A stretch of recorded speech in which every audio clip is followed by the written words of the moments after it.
Right, I was gonna ask you,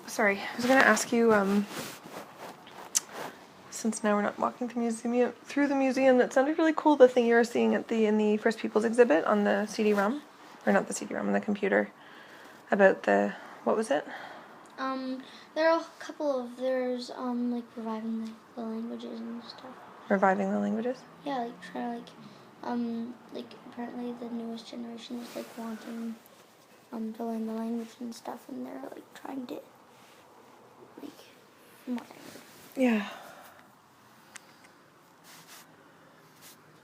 What are they doing? Like, how do they...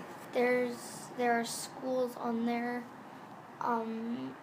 there are, like, specific immersions on their land where it's, like, you can't speak English, like, you're not allowed to speak English, and you have to speak that language.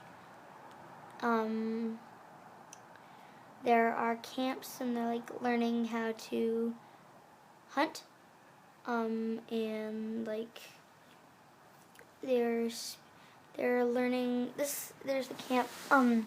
They're learning language by context. Oh, cool. I think that's the best way to learn language. Like, so say they'll, like, go out in the field and say there's been a hunt or they've killed, like, an animal. They'll describe all the words for wounds or, like, the animal. Like, they'll explain that kind of thing. Like, that's how they learn. That's really neat. Learning by context. Yeah.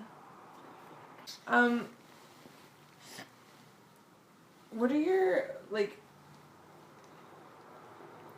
what are your understandings around why they need to revive their languages? Like, why is that important?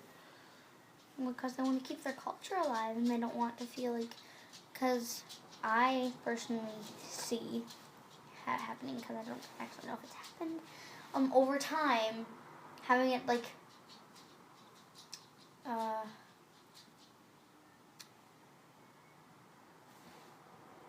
what's the word?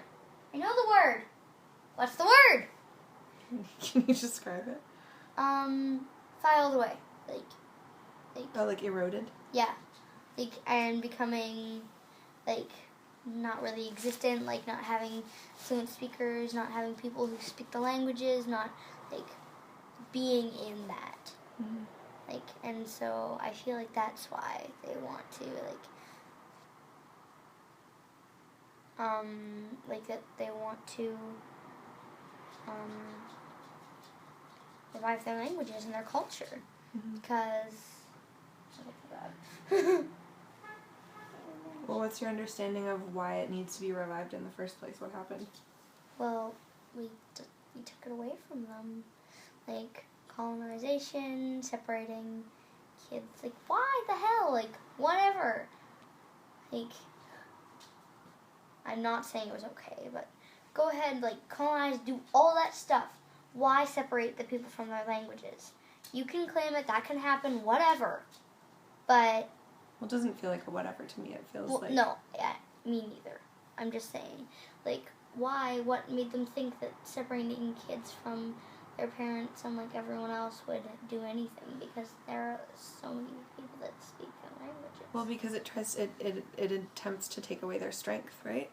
Like, it attempts to break people down. I know that if someone took you guys away from me, I would be much better behaved, quote unquote, than, like, if people were trying to come in and do things that I wasn't okay with. If they had you, I wouldn't kick up nearly the kind of fuss.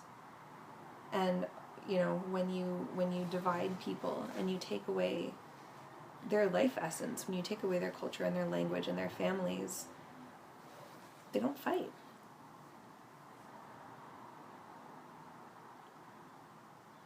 It's true. Why did people do that, though? They knew that there were already people there. Entitlement. Greed. Greed. So embarrassing. Embarrassing how? Oh my god, the stuff is shaped in a perfect heart. Embarrassing how? It's embarrassing that I'm, like, one of the people, and it feels to me like if I'm walking and there are First Nations people that are going to look at me and go, what the hell, screw fucking them. Mm.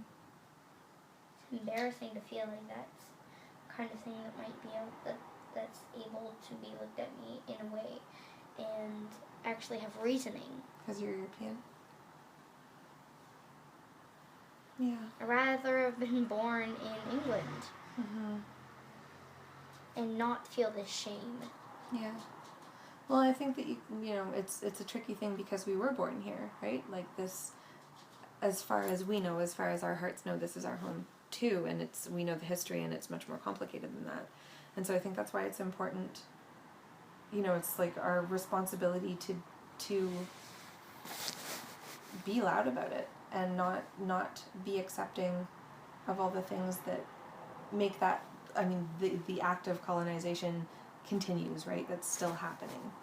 And it's not just because people live here, it's the whole system of government and the way, you know, people's rights are treated, and, you know, treaties. Has the Canadian government always been this stupid? Is it even possible to get a good government in this country?